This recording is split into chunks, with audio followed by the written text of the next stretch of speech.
শাসক দলের একজন জনপ্রতিনিধি, কিন্তু রেলের জমিতে বেআইনিভাবে জবরদখল করে থাকা মানুষদের পাশে দাঁড়িয়ে তিনি ক্যামেরার সামনে হুমকি দিচ্ছেন যে রেল লাইনের পাথর আছে, থানাকে না জানিয়ে আরপিএফ এসে দাদাগিরি করলে সেই দাদাগিরির পাল্টা হবে। একবার ভাবুন তো, রেলের জমিতে অবৈধভাবে থাকা জবরদখলকারীদের হঠাতে আসা আরপিএফকে এইভাবে হুঁশিয়ারি দিচ্ছেন এই জনপ্রতিনিধি। তার যুক্তি, থানাকে না জানিয়ে এইভাবে উচ্ছেদ অভিযানে এসে নাকি দাদাগিরি করছে আরপিএফ, প্রয়োজনে মানুষ আইন হাতে তুলে নেবে। স্বাভাবিকভাবেই প্রশ্ন উঠছে, একজন প্রতিনিধি হিসেবে কিভাবে তিনি এই হুঁশিয়ারি দিতে পারেন? আমরা বলছি তৃণমূলের বিধায়ক অসিত মজুমদারের কথা।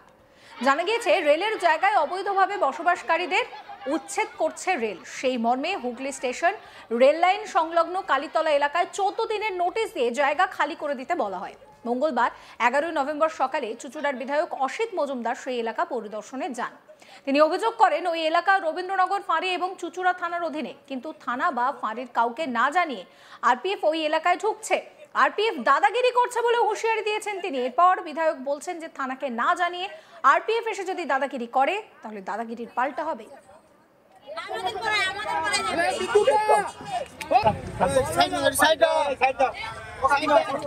আপনাদের জানিয়েছে আরপিএফ এসছে এখানে, আপনাকে না জানিয়ে কি করে ঢোকে? আপনাকে না জানিয়ে জিজ্ঞাসা করো, আরপিএফ কে জানিয়েছে? আরপিএফ এর বাবার জমিদারি। বিধায়ক বলছেন যে রেল লাইনে পাথর আছে, প্রতিরোধ হবে, দরকার হলে আইন তুলে নেব। কেন্দ্রীয় সরকার বলছে গরিব মানুষকে মারো, টাটা বিড়লা পুঁজিপতিদের জন্য ওরা আছে, আমরা গরিব মানুষদের জন্য আছি। এসআইআর রুখবো, উচ্ছেদ রুখবো। শোনাবো আপনাদের কি বলছেন অসিত মজুমদার। ঢুকতে পারে না।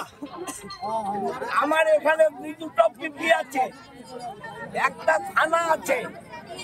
থানাকে না জানিয়ে তারা এসে দাদাগিরি করবে, দাদাগিরির পাল্টা হবে। রেল লাইনের পাথর আছে, রেল লাইনের পাথর আছে, শুনলেন তো? সময় আছে, আপনারা দেখতে পারবেন। থানা দাদাগিরি করতে এলে যা বললো তাই হবে। এই যে ভোগ করছে, কি বলবেন এই যে নির্মম অত্যাচার? বিজেপির চাই গরিব মানুষকে মারো আর টাটা বিড়লা পুঁজিপতিদের বাঁচাও। গরিব মানুষের জন্য আমরা আছি। একদিকে এসআইআর এর চিন্তা, একদিকে উৎখাত, কি বলবেন? আরে এরা তো এসআইআর নিয়ে আছে, এরা তো এসআইআর নিয়ে চিন্তাটা আছে। আমরা আছি এদের পাশে। আরপিএফ এর প্রতিরোধ করব আর এসআইআর এর প্রতিরোধ করব। দাদা, মানুষের হাতে আইন তুলে নিতে বলছেন এইভাবে?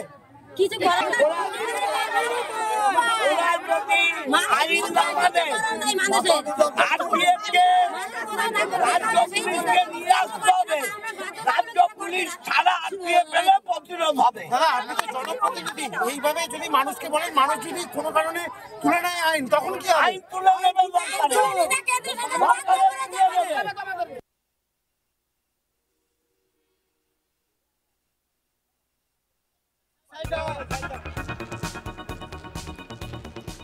এই বিষয়ে রেলের জমিতে বসবাসকারী স্থানীয় বাসিন্দারা বলছেন যে তারাও রেলের জমিতে জোর করে থাকতে চান না, কিন্তু তারা পুনর্বাসন পেলে রেলের জায়গা খালি করে দিতে রাজি আছেন।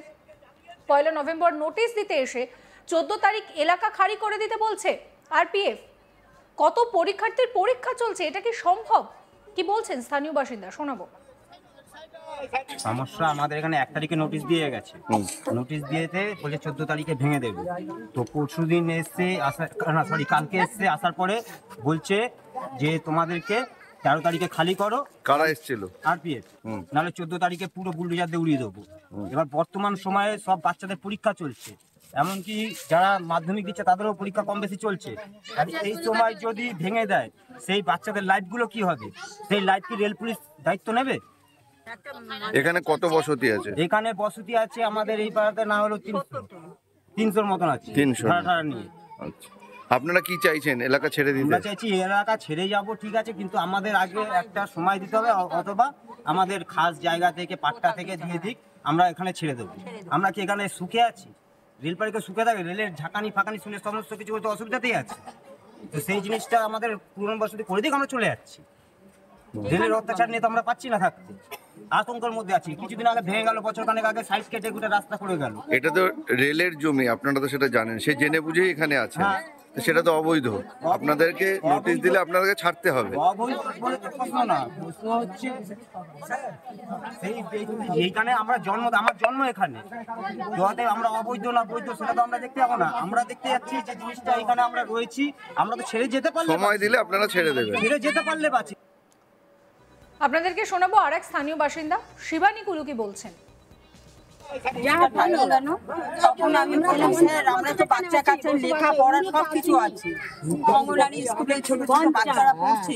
তারপরে বলবার পর বললো কি আপনারা যে ভোট দিয়েছেন মমতা দিদিকে ভোট দিয়ে জেতান নিয়ে না, আমাকে কি দিয়েছেন? সে অফিসারটা বলছে, পুলিশ অফিসারটা বলছে আমাকে কি দিতেছেন? আমাকে তো জেতান নিয়ে, তাহলে আপনি মমতা দিদিকে ধরেন না, হিন্দিতে বলছে। আমরা বলছি আমরা সব আপনারা কেন আমাদের এখানে উচ্ছিক? আমাদের কি কিনে আমাদের কারেন্টের বিল আছে, জলের কল আছে, সবকিছু আমাদের সরকার বহন করেছে। আর এখন আমরা এখান থেকে কোথায় যাবো? আমরা তো বস্তির লোক নয়, আমরা এখানকার স্থানীয় লোক। 50 বছর 60 বছর এক একজন আছে বাসিন্দা। আর এখন ছেলে মেয়ে নিয়ে কোথায় যাও? যদি কিছু থাকতো তাহলে তো আমরা কারোরই কথা শুনতাম না, কবে চলে যেতাম। আমাদের যাওয়ার মতো পরিস্থিতি এখানে কারণ নেই। সব দিন মজুরি খাটে খায়, কেউ রিক্সা চালায়, কেউ মুঠেগিরি করে, এরকম করে আমাদের চলে। কিন্তু তাছাড়া আমাদের কোনো উপায় নেই। মেয়েকে লেখাপড়া শিখিয়েও তো কোনো চাকরি পাওয়া যায়। আজকে সকালে কি আরপিএফ এসেছিলেন? আজকে ওই পাড়াটা এসছে। কবে উঠে যাওয়ার ডেট দিয়েছে আপনাকে? কি করবেন? 14 তারিখে বলেছে যদি না নেন ঘরের জিনিস একদম শেষ করে দেবে। আপনারা কি চাইছেন? আপনারা কি আমরা এখানে থাকবো, যদি আমাদের পাড়া দিয়ে মেরে দিয়ে যায় কিছু করার নেই। যদি আমি বলেছি যে বলে দেবে চলে যাবো, আগে আমি পড়বো তারপরে ছেলে মেয়ে পড়বো। তাহলে আমি তো ছেলে মেয়ে আগে আমি মরবার জন্য ভয় করি না, যেখানে আমাদের নিয়ে যাবে। আচ্ছা, একদিকেতে যে এসআইআর চলছে তার কাগজপত্র নিয়ে একটা সব আছে, না, সব আছে। তার কাগজপত্র জোগাড় করে একটা মানসিক চিন্তা সবার মধ্যে রয়েছে, তার মধ্যেই উচ্ছেদের নোটিশ। তাহলে আমরা কোথায় যাবো? আমাদের পাগলের দিতে হবে, নাই রেল মরতে হবে, তাছাড়া আমাদের উপায় নেই। কারণ এরা এত পিছনে লাগছে, মানে ওরা ইচ্ছা করে করছে যে মানুষগুলি যেন মরে যায়। আপনারা প্রতিবাদ করবেন? হ্যাঁ, প্রতিবাদ করবো। তাতে যত রাত্রি 10টায় আমরা প্রতিবাদ উঠছেন না আপনারা? পুনর্বসতি না পেলে তাহলে আপনারা যাচ্ছেন? এই বিষয়ে বিজেপি নেতা স্বপন পাল বলছেন যে বিধায়ক প্রায়ই এই ধরনের উত্তেজনামূলক কথাবার্তা বলেন। তিনি তৃণমূলের বিধায়ক, সরকার পঞ্চায়েত সবই তো ওনাদের, তাহলে ওনারা কেন পুনর্বাসনের ব্যবস্থা করছেন না? বিষয়টা মানবিক দিক থেকেই দেখা উচিত। বিজেপি নেতা স্বপন পাল কি বলছেন শোনাবো।